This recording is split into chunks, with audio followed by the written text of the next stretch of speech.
অনেকদিন পরে একটা রান্নার ভিডিও নিয়ে আসলাম। আসলে আমার বড় ছেলে 22 তারিখে জন্মদিন গেছিল, তাই যে খাসির মাংস মাখায় রাখছি। খাসির মাংসটা মাখায় রাখছি, দেখছেন কত সুন্দর লাগে, যেন রান্নার তরকারি বুঝাই যাইতেছে না, এটা কাঁচা গোস্ত।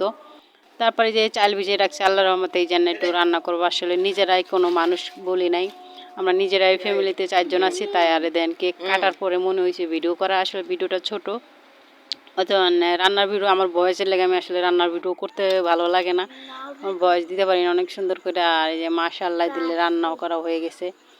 আর এমনি কিছু কিছু ভিডিও নিলাম, তারপরে মাশাআল্লাহ দিলে অনেক সুন্দর হয়েছে রান্না। অনেক, আমার কাছে আমার রান্না তো ভালোই লাগবে, তারপরেও মজা হয়েছে রান্নাটা, তাই ভাবলাম একটু শেয়ার করি। আসলে 22 তারিখে জন্মদিন গেছে, তো ভিডিও ভয়েস খালি ভয়েসের লেগে আসলে ভিডিওটা ছাড়া হয় না। আর এমনিও বাংলাদেশে যে পরিস্থিতি নেই, ভিডিও ছাড়লে আবার অনেকে অনেক কথা বলবে যে এটা সেটা। আসলে আমি ছোট একটা, ওই যে আপনাদের মতন